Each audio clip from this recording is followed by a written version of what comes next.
Ya pemirsa Garuda TV kembali lagi bersama saya Alfi Sahrin dalam Lampung 8. Sejumlah informasi telah kami rangkai dan siap kami sajikan untuk Anda. Inilah Lampung 8 selengkapnya.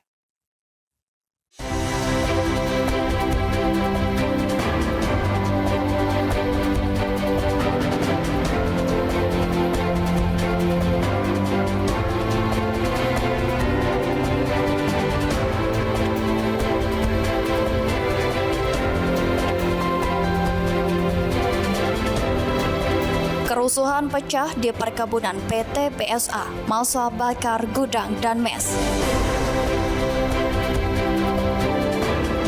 Kurang dari 2 kali 24 jam, pelaku tembak mantan istri dibekuk di Sumsel.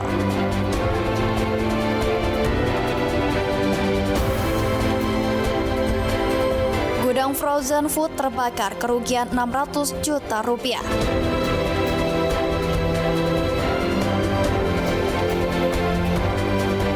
BPBD petakan rawan karhutla di Lampung, titik panas meluas.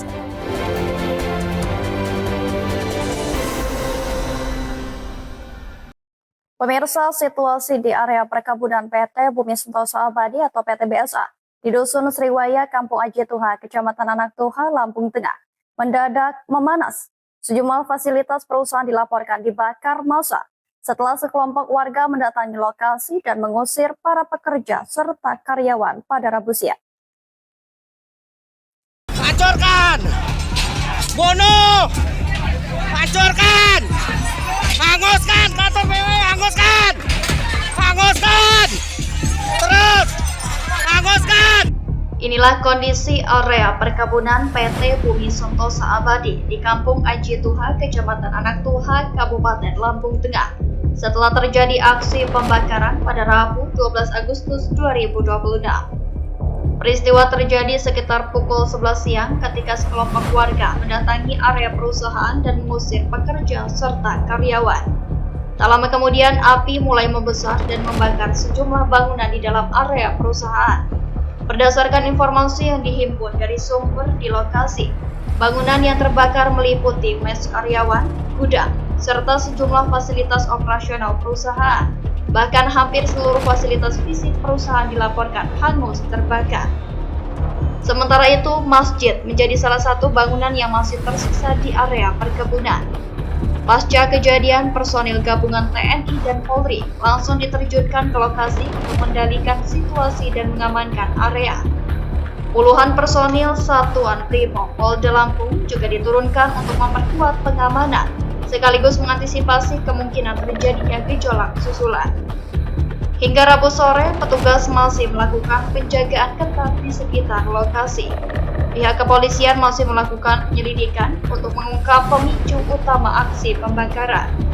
Petugas juga masih mendata total kerugian material, serta memastikan ada atau tidaknya korban dalam peristiwa tersebut. Keterangan resmi dari Polres Lampung Tengah dan Polda Lampung masih dinantikan. Dari Lampung Tengah, tim liputan Garuda TV melaporkan.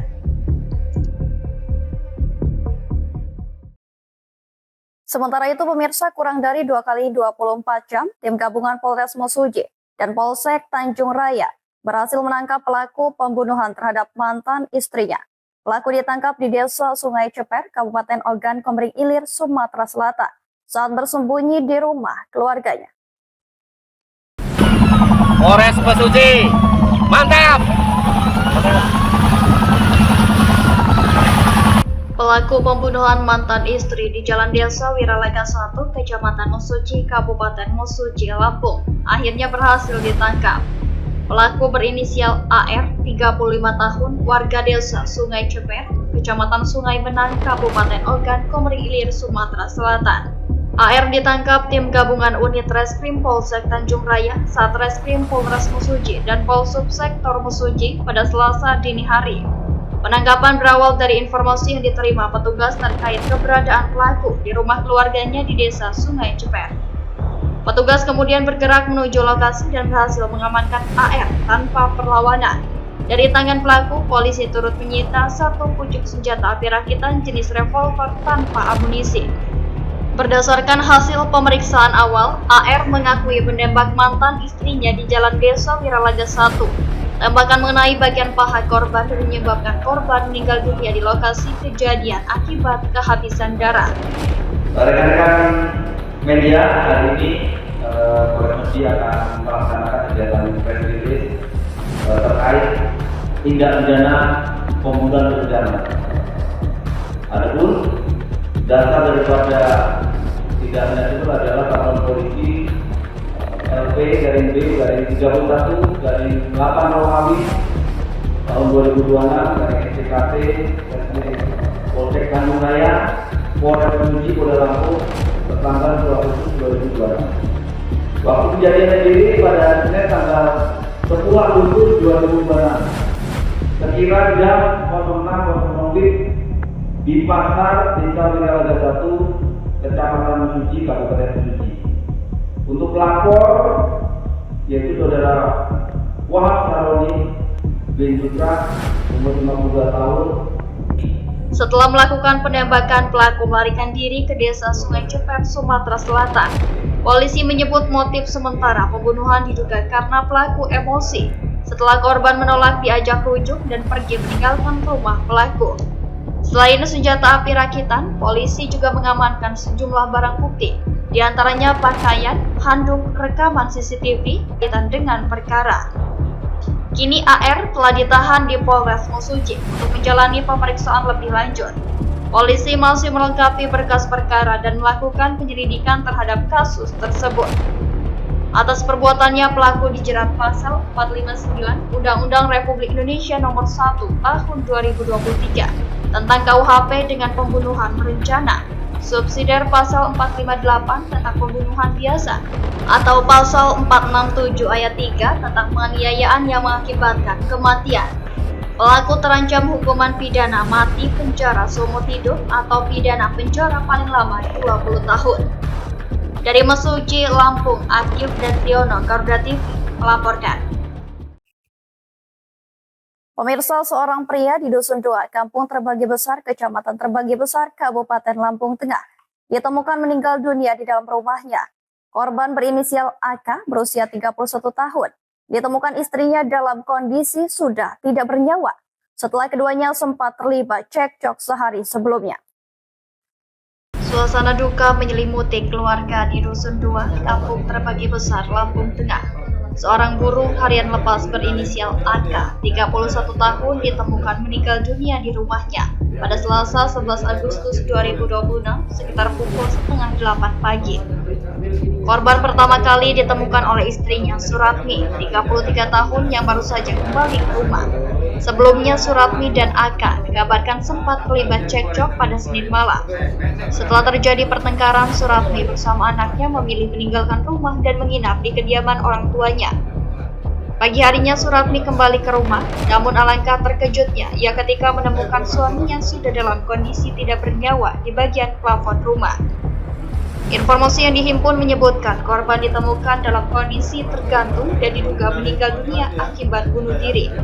Warga yang mengetahui kejadian tersebut kemudian datang ke lokasi. Pihak berwenang selanjutnya melakukan penanganan dan meminta keterangan dari sejumlah saksi untuk memastikan kronologi serta penyebab kematian korban. Hingga kini peristiwa tersebut masih dalam penanganan pihak kepolisian. Dari Lampung Tengah, Tim Liputan Garuda TV melaporkan. Ya pemirsa, ribuan massa tergabung dalam Buai Bulan Udik Bersatu menggelar aksi demo di depan kantor pemerintah daerah dan kantor DPRD Kabupaten Tulang Bawang Barat pada Rabu 12 Agustus 2026. Massa mendesak pemerintah Kabupaten Tulang Bawang Barat segera mengambil langkah konkret memfasilitasi pertemuan antara masyarakat adat Buai Bulan Udik dengan PT PEN 1 Regional 7 Unit Usaha Bunga Maya. Aksi tersebut bentuk dorongan masyarakat agar pemerintah daerah hadir menyelesaikan persoalan yang selama ini menjadi perhatian warga, khususnya menyangkut hubungan antar masyarakat adat dengan perusahaan. Massa meminta pemerintah tidak memberikan perpanjangan HGU sebelum persoalan yang menyangkut kepentingan dan hak masyarakat diselesaikan secara jelas dan terbuka. Masyarakat juga mempertanyakan manfaat keberadaan perusahaan bagi warga sekitar. Mereka berharap perusahaan dapat memenuhi kewajibannya terhadap masyarakat, termasuk melalui program Corporate Social Responsibility yang selama ini dinilai belum dirasakan secara optimal masyarakat. Perwakilan massa diterima langsung Wakil Bupati Nadir Syah di ruang kerjanya. Pertemuan menjadi ruang dialog antara pemerintah daerah dengan perwakilan masyarakat untuk menyampaikan tuntutan sekaligus mencari langkah penyelesaian yang dapat ditempuh. Nadir Syah menegaskan pemerintah daerah akan berada di tengah masyarakat dan mendukung upaya penyelesaian persoalan tersebut melalui jalur dialog dan mediasi. Namun, ia mengingatkan agar penyampaian aspirasi tetap dilakukan secara tertib dan tidak berujung pada tindakan anarkis. Menurutnya, pemerintah Kabupaten Tulang Bawang Barat akan memfasilitasi keinginan masyarakat duduk bersama dengan pihak perusahaan. Pemerintah akan mengupayakan pertemuan lintas pihak agar persoalan tersebut dapat dibahas secara menyeluruh. Usai menyampaikan aspirasi di lingkungan Pemkab, massa kemudian melanjutkan aksi ke kantor DPRD Tulang Bawang Barat. Di gedung legislatif tersebut, aspirasi masyarakat diterima oleh Ketua Komisi 1 DPRD setempat, Yantoni. Yantoni mengatakan DPRD akan menindaklanjuti aspirasi tersebut dengan berkoordinasi bersama Bupati. DPRD juga akan meminta lembaga legislatif dilibatkan dalam proses pengawalan dan fasilitasi penyelesaian persoalan antara masyarakat dengan pihak perusahaan. Yantoni menegaskan DPRD memiliki tanggung jawab untuk memperjuangkan aspirasi warga. Karena itu, bila proses penyelesaian melalui pemerintah daerah belum menemukan titik terang, DPRD akan mengambil langkah lebih lanjut sesuai kewenangannya. Juru bicara Buai Bulan Udik Bersatu, Aswan, mengatakan aksi tersebut merupakan bentuk desakan kepada pemerintah daerah agar mengambil sikap dan mempertemukan masyarakat adat Buai Bulan Udik dengan pihak PTPN 1 Regional 7 Unit Usaha Bunga Maya. Menurut Aswar, masyarakat memberikan waktu selama 7 hari kepada pemerintah untuk menunjukkan langkah konkret dalam memfasilitasi mediasi. Jika tidak terdapat perkembangan maupun titik temu, masyarakat menyatakan akan mempertimbangkan langkah hukum. Dari Tulang Bawang Barat, Garuda TV melaporkan. Pemirsa, ombak besar secara tiba-tiba menghantam dermaga dan pelabuhan Kota Agung, Kabupaten Tanggamus, Lampung pada Selasa pagi. Sejumlah perahu nelayan rusak, bahkan beberapa di antaranya terhempas hingga ke daratan.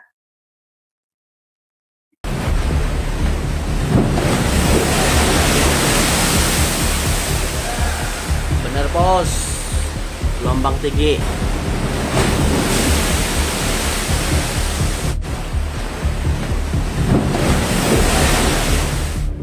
Ombak besar secara tiba-tiba menghantam dermaga dan pelabuhan Kota Agung, Kabupaten Tanggamus pada Selasa pagi. Gelombang besar terjadi saat air laut mencapai kondisi pasang tertinggi. Meski hanya berlangsung sekitar 15 menit, derasnya hempasan ombak menyebabkan sejumlah perahu nelayan di Kelurahan Pasar Madang mengalami kerusakan.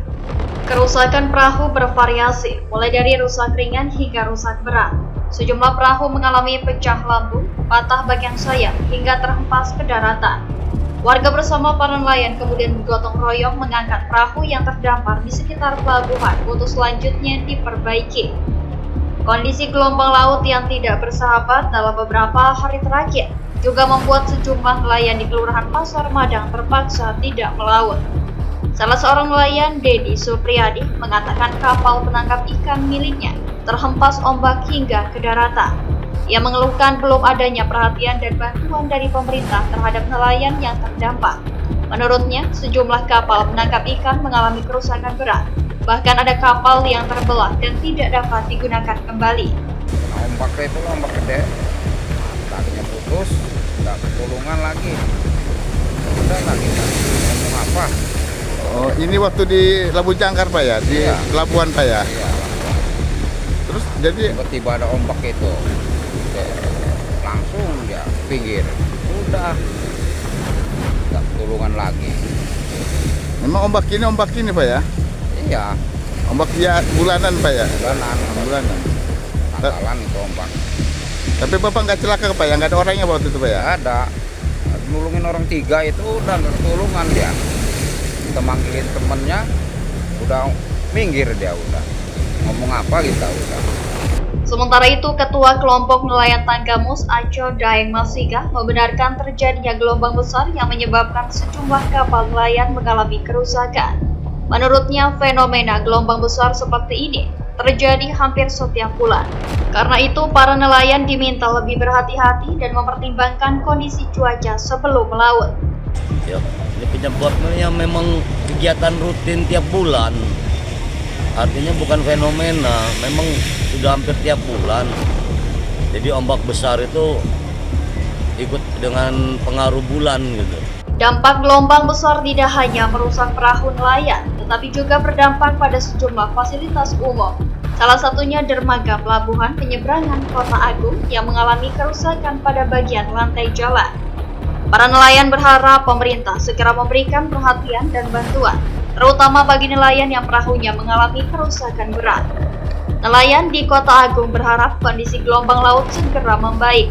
Mereka juga meminta kerusakan perahu dan fasilitas umum akibat hempasan ombak segera mendapat penanganan. Dari Tanggamus, Hardi Suprapto, Garuda TV, melaporkan.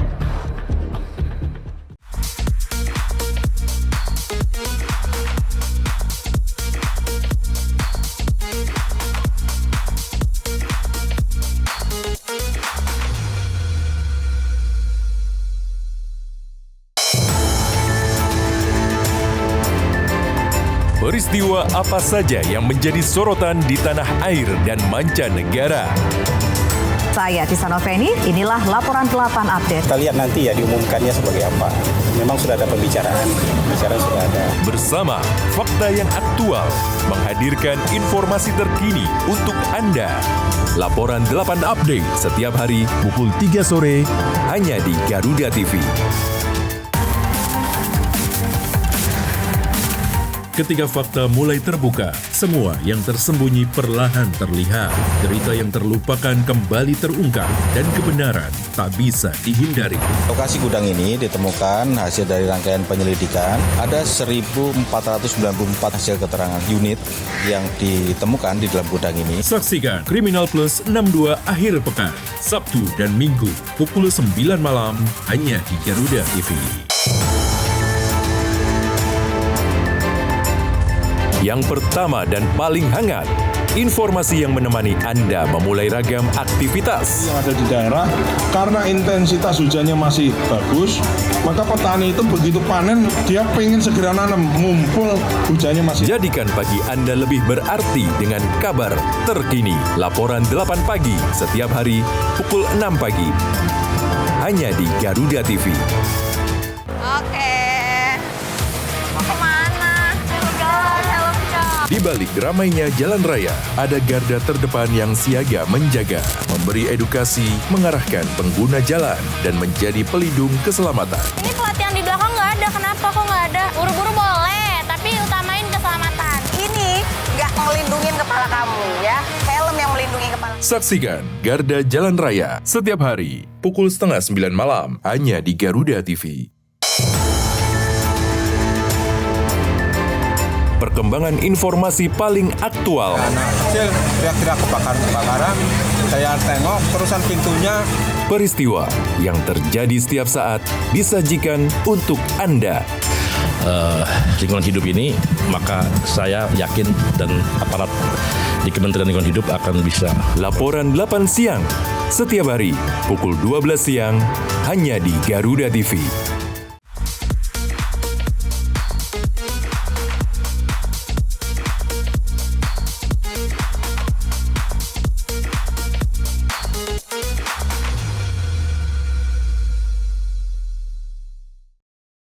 Di sisi lain pemirsa, kebakaran hebat melanda gudang frozen food di Bandar Lampung, Lampung pada Selasa malam.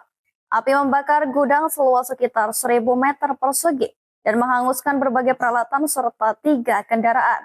Kerugian sementara ditaksir mencapai 600 juta rupiah.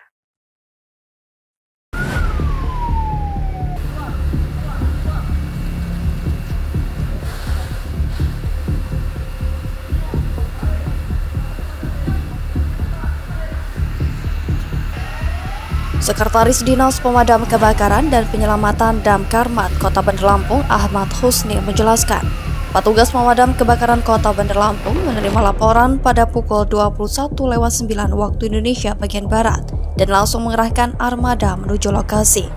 Sebanyak 18 unit mobil pemadam dikerahkan dengan dukungan sekitar 90 personil. Setibanya di lokasi, petugas kemudian berupaya melokalisir api yang dengan cepat membesar karena terdapat berbagai barang yang mudah terbakar. Dalam proses pemadaman menghabiskan sekitar 50 tangki air. Kondisi gudang yang terbakar cukup parah. Bagian atap gudang ambruk, sementara konstruksi beton di sejumlah bagian bangunan juga mengalami kemiringan. Pada malam hari ini ya, ini kejadian kebakaran kita dari Damkar Kota Bandar Lampung tadi menerima laporan dari warga atau ini dari sekitar jam 21:09 ya, dan kita bergerak ke sini.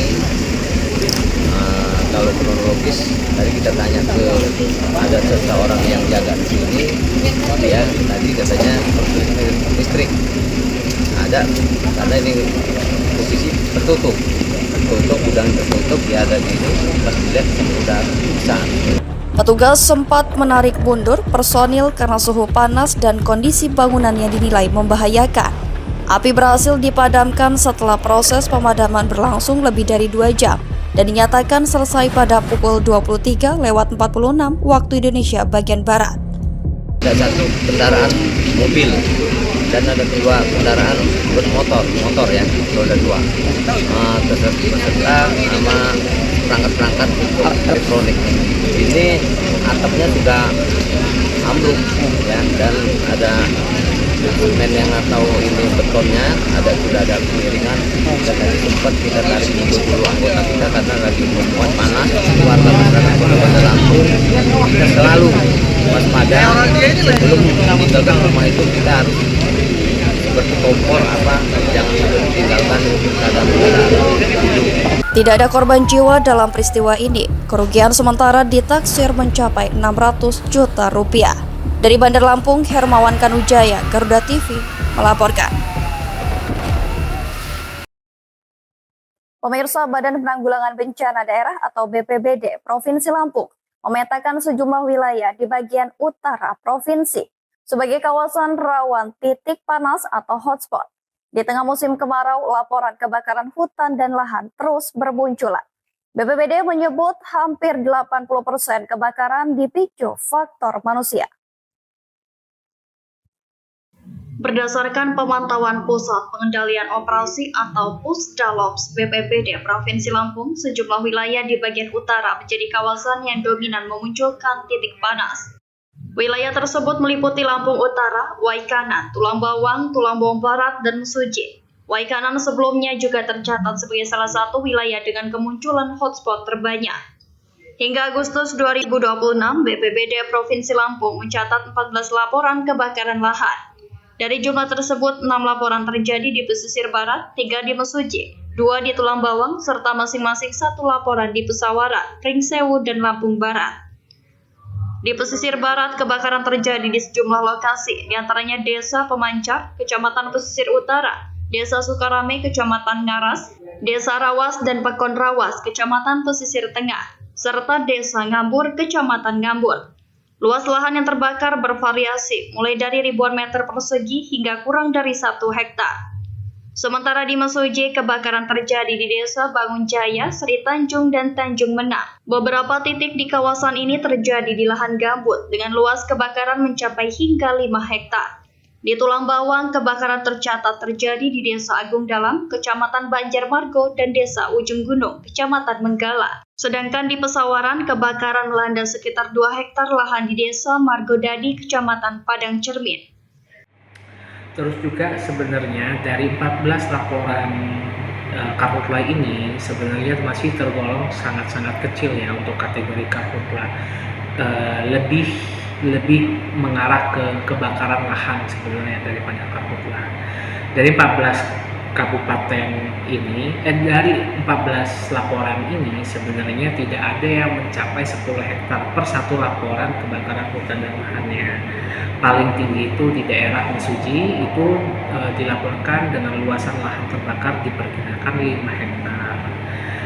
Dari 14 laporan ini sebenarnya hampir 80%-nya itu disebabkan oleh faktor manusia, lalu didukung oleh keadaan sekarang yaitu adalah vegetasi yang kering dan curah hujan yang sangat-sangat minim, sehingga menjadi faktor pendukung yang sangat besar untuk memicunya kebakaran yang lebih luas, mulai dari puntung rokok atau pembakaran sampah yang tiba-tiba meluas dan tidak terkontrol.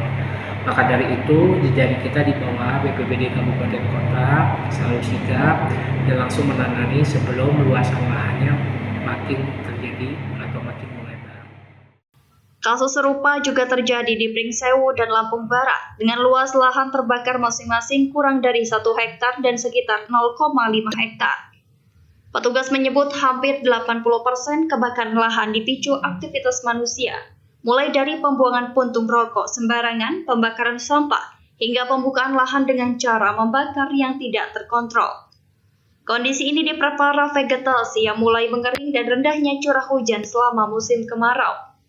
Untuk mencegah kebakaran meluas, BPBD Provinsi Lampung memperkuat koordinasi dengan BPBD Kabupaten dan Kota, serta damkar setempat. Upaya penanganan dilakukan melalui penyekatan dan pemadaman langsung di lokasi kebakaran. Dari Bandar Lampung, Verza Amelia, Garuda TV, melaporkan.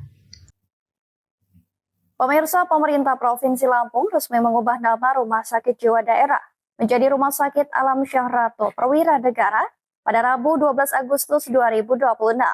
Peresmian yang dipimpin langsung Gubernur Lampung Rahmat Mirzani Jausal ini tak hanya menjadi bentuk penghormatan kepada pahlawan daerah, tetapi juga menandai transformasi pelayanan kesehatan dengan target menjadi pusat rujukan unggulan di Sumatera bagian selatan.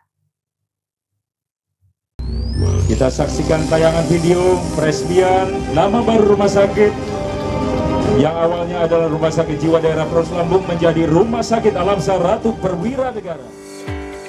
Peresmian nama baru rumah sakit milik Pemprov Lampung yang berlokasi di Kecamatan Gedong Tataan, Kabupaten Pesawaran ditandai dengan penandatanganan oleh Gubernur Lampung Rahmat Mirzani Jausal. Penambahan nama Alam Syahrato Perwira Negara menjadi bentuk penghormatan atas jasa dan pengabdian salah satu putra terbaik Lampung bagi bangsa dan negara. Gubernur menegaskan nama tersebut juga diharapkan menjadi inspirasi bagi seluruh jajaran rumah sakit untuk meneladani integritas, disiplin, dan loyalitas Alam Syahrato Perwira Negara dalam memberikan pelayanan kepada masyarakat.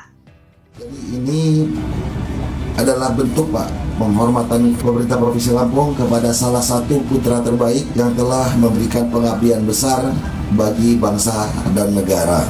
Dan insya Allah saya berharap melekatnya nama baik ini di rumah sakit ini juga memberikan inspirasi, memberikan semangat, memberikan motivasi kepada kami yang sedang menjalankan pemerintah ini dan juga kepada seluruh anak-anak muda masyarakat Provinsi Lampung ke depan. Rumah sakit khusus tipe B ini berdiri di atas lahan seluas 6 hektar dengan kapasitas 162 tempat tidur.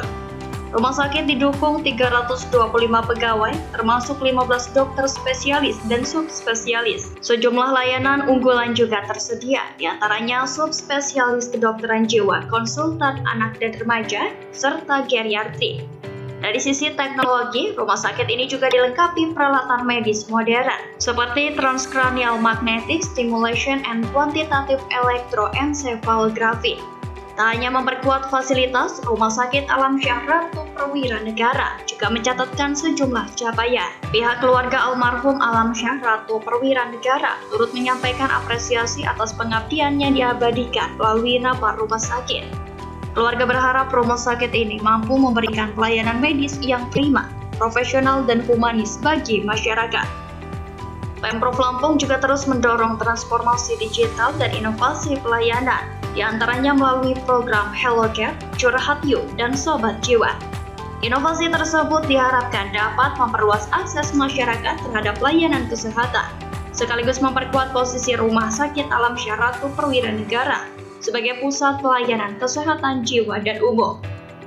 Dari Pesawaran, Verza Amelia, Garuda TV melaporkan. Pemerintah Provinsi Lampung bersama tim penggerak PKK berkomitmen mendorong pemberdayaan UMKM berbasis hilirisasi potensi lokal. Langkah ini dinilai strategis untuk mengoptimalkan peran perempuan, meningkatkan pendapatan keluarga, sekaligus membantu menjaga stabilitas harga dan inflasi daerah. Dinas Koperasi dan UMKM Provinsi Lampung bersama Ketua Tim Penggerak PKK Provinsi Lampung, Purnama Wulansari Mirza, telah melakukan audiensi dengan Kementerian UMKM.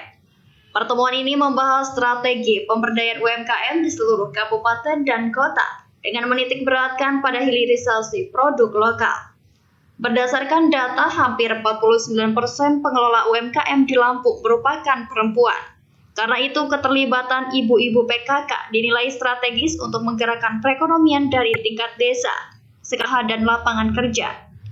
Lampung memiliki potensi hilirisasi yang besar, mulai dari mesuji hingga salah satunya komoditas kelapa sawit dan limbahnya yang dapat diolah menjadi berbagai produk bernilai ekonomis. Limbah sawit berupa lidi, misalnya, dapat diolah menjadi tas. Sementara produk turunan lainnya dapat dikembangkan menjadi malam untuk batik, sabun, minyak merah, topi, helm, hingga bahan untuk baju anti peluru. Pemprov Lampung juga akan menggandeng perusahaan sawit besar untuk mendorong pemanfaatan limbah sekaligus menyalurkan dana CSR bagi pelatihan dan pemberdayaan masyarakat. Juga bersama Ketua PKK Provinsi Lampung, Ibu Purnama Wulansari Mirza, sudah juga melakukan audiensi ke Kementerian UMKM, di mana tujuannya ke depan nanti UMKM ini kan akan dibina oleh PKK. PKK yang ada di kabupaten kota ini akan kita fokuskan melakukan hilirisasi, membantu pemerintah untuk UMKM-nya fokus pada hilirisasi, sehingga program pemberdayaan keluarga itu berjalan. Kesejahteraan di lingkungan keluarga itu akan meningkat. Dengan banyaknya sekarang kita paham UMKM ini pengelolanya banyak perempuan. Perempuan hampir 49% di Lampung. Jadi nanti ke depan secara tidak langsung kalau UMKM ini sudah melakukan pergerakan semua masif di seluruh kabupaten kota, untuk memberdayakan UMKM-nya, melakukan hilirisasi dengan potensi lokalnya, otomatis akan membantu peluang kerja di lingkungan desa setempat, kemudian juga secara langsung akan meningkatkan pendapatan dari ibu-ibu yang ada di setiap desa. Sementara di Lampung Barat, Pemprov mendorong pelatihan bagi ibu-ibu PKK untuk mengolah cabai dan tomat saat harga komoditas turun. Cabai akan diolah menjadi cabai kering dan bon cabai, sedangkan tomat diolah menjadi saus dengan merek dagang sendiri. Langkah ini diharapkan tidak hanya mengurangi potensi kerugian petani, tetapi juga menjadi salah satu solusi dalam menjaga ketersediaan dan stabilitas harga pangan. Melalui sinergi pemerintah, PKK, koperasi, dan pelaku UMKM, Pemprov Lampung optimis potensi lokal desa dapat dikembangkan menjadi produk bernilai tambah. Upaya ini diharapkan mampu meningkatkan pendapatan masyarakat, memperkuat merek lokal, serta turut menjaga stabilitas harga pangan di Lampung. Dari Bandar Lampung, Verza Amelia, Garuda TV melaporkan. Ya pemirsa, anggota DPR RI dari daerah pemilihan Lampung 1, Mohlis Basri, menggelar kegiatan reses di Kabupaten Pesisir Barat, Lampung. Dalam kunjungannya, Mohlis Basri meninjau pelaksanaan program percepatan peningkatan tata guna air irigasi atau P3 TGAI yang dilaksanakan kelompok pemakai air di Pekon Pahmonga, Kecamatan Pesisir Tengah.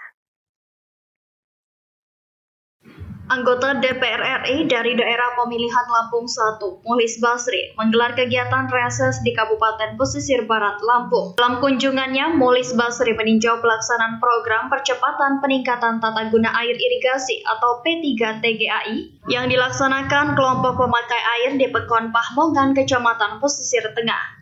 Program yang merupakan bagian dari aspirasi DPR RI tersebut turut didampingi Dinas Pekerjaan Umum dan Penataan Ruang Kabupaten Pesisir Barat.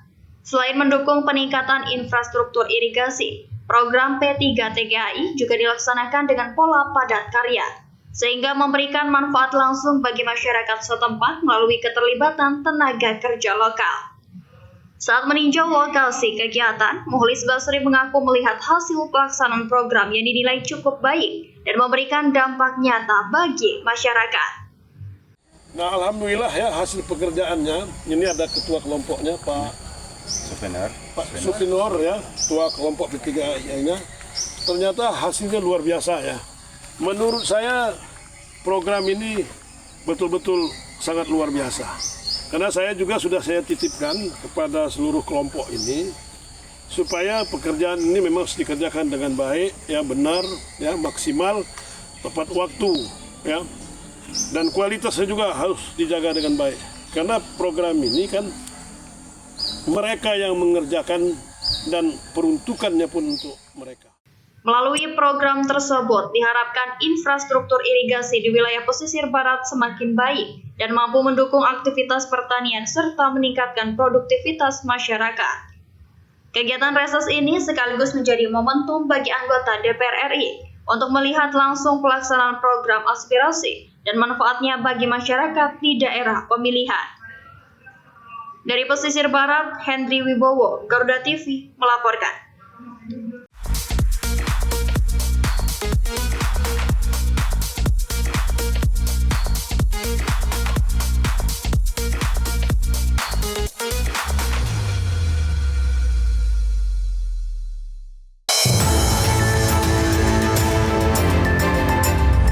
Update kasus jam isu terhangat langsung dari lapangan. Nation Meeting, Co-Chairs Coordination Meeting, serta ASEAN European Union Senior Officials Preparatory Meeting. Dan saat ini tim Polsek Labatuh masih melakukan penyelidikan. Ikuti setiap perkembangan di Laporan 8 petang. Setiap hari pukul 6 sore, hanya di Garuda TV. Mengungkap kasus kriminal terkini di seluruh penjuru tanah air. Ulasan tajam tanpa ampun bersama para aparat. Tahu beratnya itu 267,5 gram. Kita rupiahkan mungkin sekitar kurang lebih 700 juta. Tak ada tempat untuk lengah. Informasi penting yang membuat Anda lebih waspada. Kriminal Plus 62, Senin hingga Jumat pukul 4:30 sore. Hanya di Garuda TV.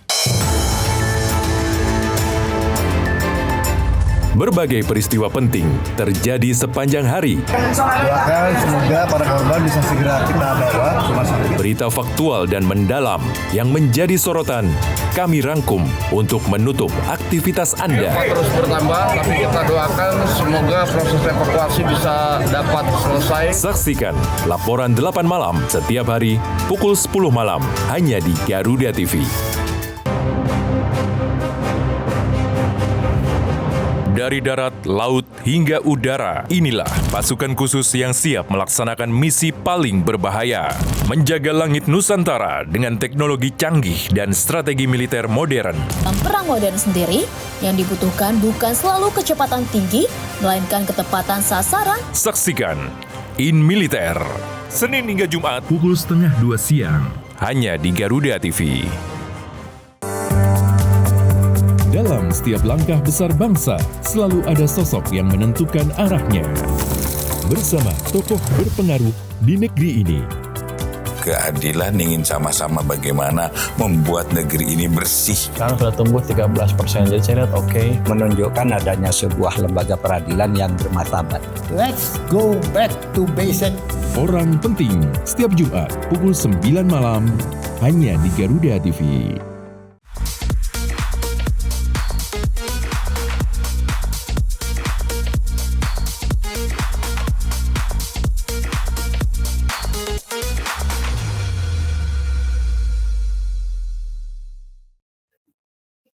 Pemirsa, anggota Komisi 1 DPRD Provinsi Lampung, Putra J. Umar, menyerap aspirasi warga saat reses di Tiuh, Pulung Kencana, Kecamatan Tulang Bawang Tengah, Kabupaten Tulang Bawang Barat. Sejumlah usulan disampaikan warga, mulai dari perbaikan jalan lingkungan, drainase, hingga pembangunan sumur bor. Dalam kegiatan reses, Kepala Tiuk Pulung Kencana Hendarwan menyampaikan apresiasi atas perhatian Putra Jaya Umar terhadap kebutuhan masyarakat. Menurutnya, sejumlah aspirasi warga sebelumnya telah diperjuangkan, di antaranya pembangunan dan peningkatan infrastruktur, serta 28 bantuan sambungan listrik gratis. Pulung Kencana juga kini telah memiliki kantor posyandu, setelah sebelumnya belum memiliki fasilitas tersebut. Meski demikian, masih ada sejumlah kebutuhan yang diharapkan dapat diperjuangkan. Di antaranya pembangunan sumur bor dan peningkatan kualitas jalan lingkungan menjadi hot mix. Warga RK5 Sumidi mengusulkan perbaikan jalan penghubung RK5 menuju RK6 sepanjang sekitar 150 meter. Masa kepala Tiuk yang sekarang, 8 tahun yang lalu. Memang yang untuk RK5 dan RK1 itu memang di pinggir, jadi perbaikan kemauannya dari kabupaten. Tapi semenjak beliau ada dana desa sendiri, beliau mengatakan untuk menyikapi permohonan jalan lingkungan tadi, saya akan coba usulkan ke provinsi untuk fokus jalan lingkungan. Walaupun nanti saya tidak bisa memenuhinya, ya saya sudah janji tadi saya akan bantu dari dana pribadi itu, tapi tenaganya masyarakat yang memasangnya. Nanti alatnya kita pinjamkan ke Pemda. Sementara warga lainnya, Martijo, menyoroti kondisi drainase di RK5 yang belum selesai, serta jalan lingkungan yang hingga kini belum diaspal. Martijo juga meminta perhatian terhadap perempatan Pulung Kencana yang dinilai rawan kecelakaan. Ia mengusulkan pembangunan tugu di lokasi tersebut. Namun Putra Jaya Umar menyarankan agar keselamatan pengguna jalan lebih diutamakan, antara lain melalui pemasangan lampu lalu lintas atau penerangan jalan. Menanggapi aspirasi warga, Putra Jaya Umar menilai kondisi Pulung Kencana saat ini sudah mengalami perkembangan. Terkait perbaikan jalan lingkungan, ia menyebut telah mengusulkan 2 titik, masing-masing di Daya Murni dan Pulung Kencana, untuk direalisasikan pada tahun 2027.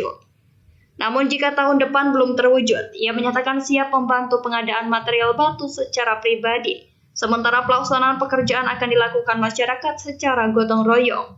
Untuk persoalan drainase, Putra Jaya menegaskan akan kembali mengusulkannya.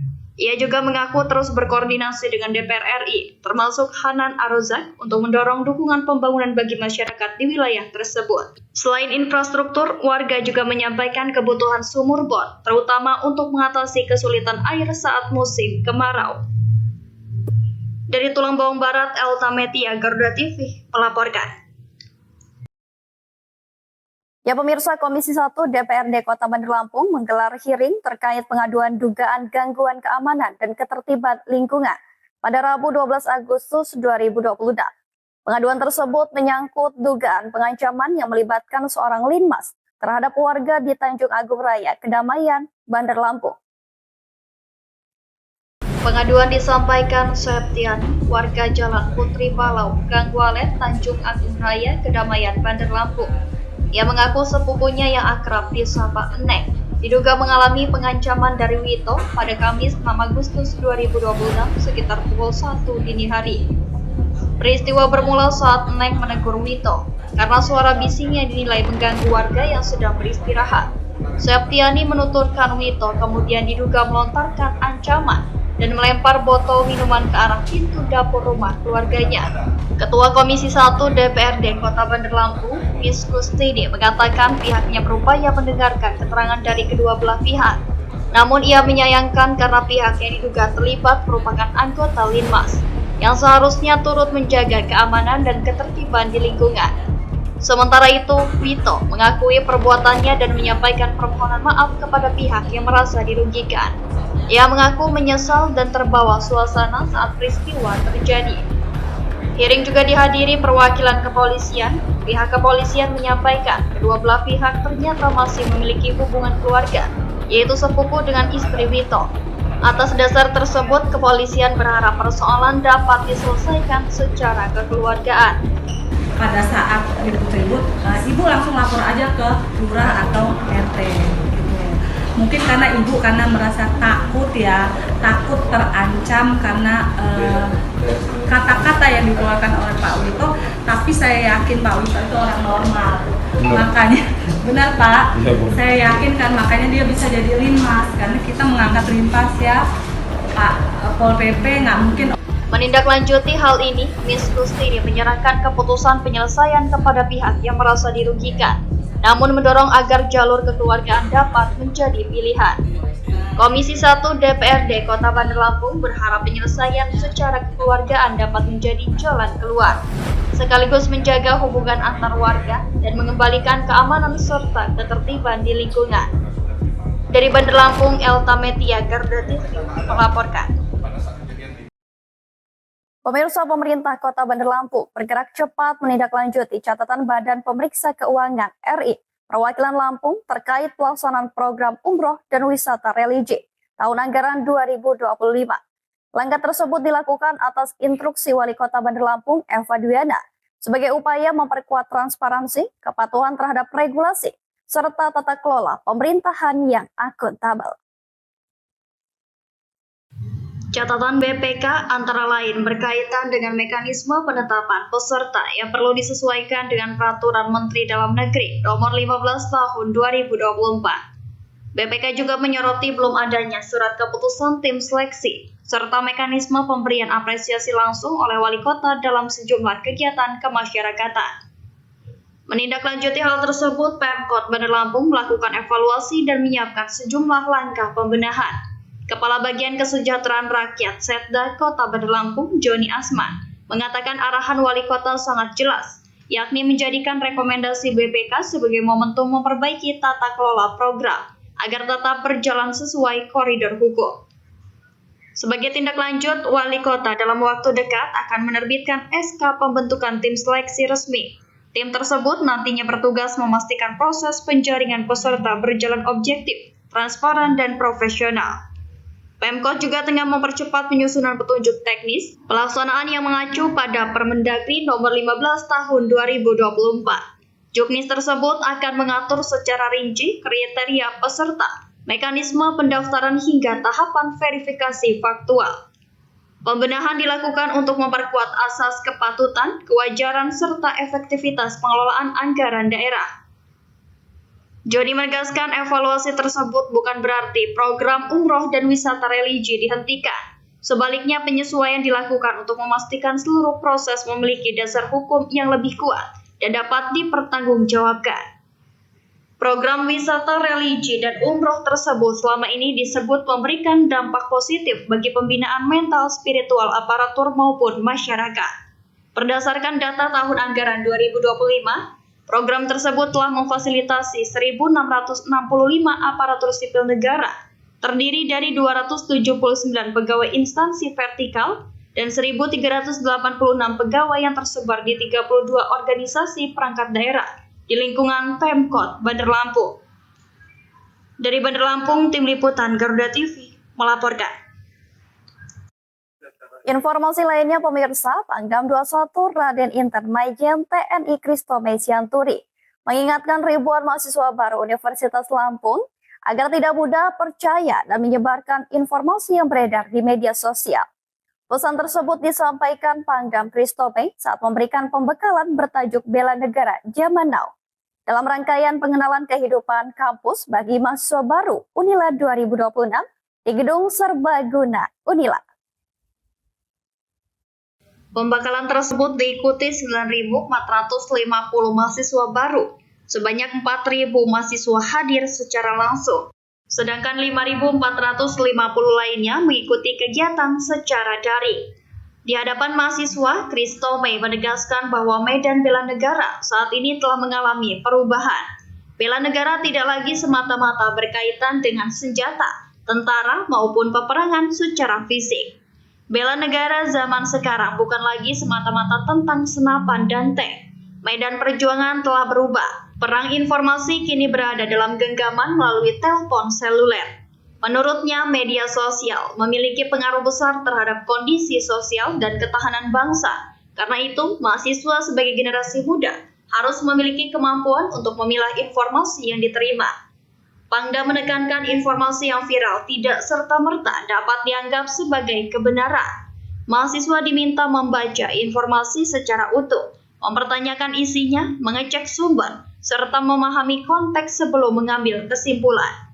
Sikap kritis tersebut dinilai penting untuk mencegah penyebaran hoaks dan disinformasi yang berpotensi memicu keresahan di tengah masyarakat. Selain literasi digital, Pangdam juga mengingatkan bahwa bela negara bukan hanya menjadi tanggung jawab TNI maupun aparat negara. Pangdam menyebut terdapat 5 nilai dasar bela negara: cinta tanah air, sadar berbangsa dan bernegara, setia kepada Pancasila, rela berkorban, serta memiliki kemampuan awal bela negara. Menurut Christomey, nilai-nilai tersebut dapat diwujudkan seluruh masyarakat melalui profesi dan kemampuan masing-masing. Christomey juga mengajak mahasiswa tidak sekadar menjadi penonton di ruang digital. Teknologi harus dimanfaatkan untuk menghasilkan karya, menyampaikan gagasan, membangun komunikasi positif, serta memperkuat persatuan. Ruang digital tidak hanya menjadi tempat menerima dan menyebarkan informasi, tetapi juga dapat dimanfaatkan sebagai sarana memberikan kontribusi nyata bagi bangsa. Dari Bandar Lampung, Tim Liputan Garuda TV melaporkan. Ya pemirsa, menjelang peringatan Hari Ulang Tahun ke-81 Republik Indonesia, pedagang bendera musiman mulai memadati sejumlah ruas jalan di kota Bandar Lampung. Meski telah membuka lapak sejak akhir Juli, para pedagang mengaku penjualan pada awal Agustus masih lesu. Kondisi ini diduga dipengaruhi menurunnya daya beli masyarakat serta persaingan dengan penjualan secara daring.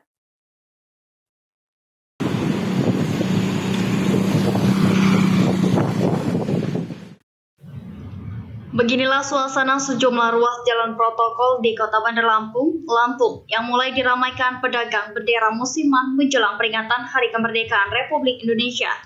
Para pedagang mayoritas berasal dari Jawa Barat yang sengaja datang ke Bandar Lampung untuk mengais rezeki dengan menjual berbagai atribut kemerdekaan. Mulai dari bendera merah putih, umbul-umbul, hingga berbagai hiasan untuk memeriahkan peringatan 17 Agustus. Iwan, salah satu pedagang asal Garut, Jawa Barat, mengaku telah 16 tahun menjalani profesi sebagai pedagang bendera musiman di Bandar Lampung. Setiap tahun ia harus meninggalkan keluarganya di kampung halaman selama musim penjualan bendera. Untuk tahun sekarang disebut ya lagi nggak baik, ya alhamdulillah ada gitu yang membeli. Tapi disebut baik itu masih kurang gitu. Masih kurang untuk tahun sekarang. Nggak tahu besok-besok ya. Kalau itu kalau ada rezekinya buat saya. Kalau untuk tahun-tahun ke belakang tanggal segini udah rame gitu. Tapi untuk tahun sekarang ya nggak tahu, mungkin ada kendala dari apa gitu. Harga bendera dan umbul-umbul yang ditawarkan bervariasi, tergantung jenis dan ukurannya. Harganya mulai dari Rp2.000 hingga Rp90.000 per lembar. Para pedagang mengaku telah tiba di Bandar Lampung sejak akhir Juli. Namun memasuki awal Agustus, penjualan justru mengalami penurunan cukup signifikan dibandingkan tahun-tahun sebelumnya. Mereka menilai perubahan pola belanja masyarakat dan maraknya penjualan secara daring menjadi salah satu penyebab turunnya omset. Jualan baru 2 minggu lebih. Kalau lagi sepi, lagi sepi nggak kayak tahun kemarin lah. Perkiraan kita gimana Bang? Kalau perkiraan kita ya insya Allah mudah-mudahan ramai lah. Meski penjualan masih lesu, para pedagang tetap optimis. Mereka berharap mendekati Hari Kemerdekaan 17 Agustus, antusiasme masyarakat untuk memasang bendera dan atribut merah putih akan meningkat. Sehingga omset penjualan dapat kembali terangkat dan perjuangan mereka mengais rezeki di Bandar Lampung tidak sia-sia. Dari Bandar Lampung, Hermawan Kanujaya, Garuda TV, melaporkan. Ya pemirsa, informasi tadi sekaligus menjadi penutup perjumpaan kita pada hari ini. Tetap saksikan Lampung 8 dimanapun Anda berada. Saya Elvi Sarin beserta jajaran bertugas pamit undur diri. Terima kasih dan sampai jumpa.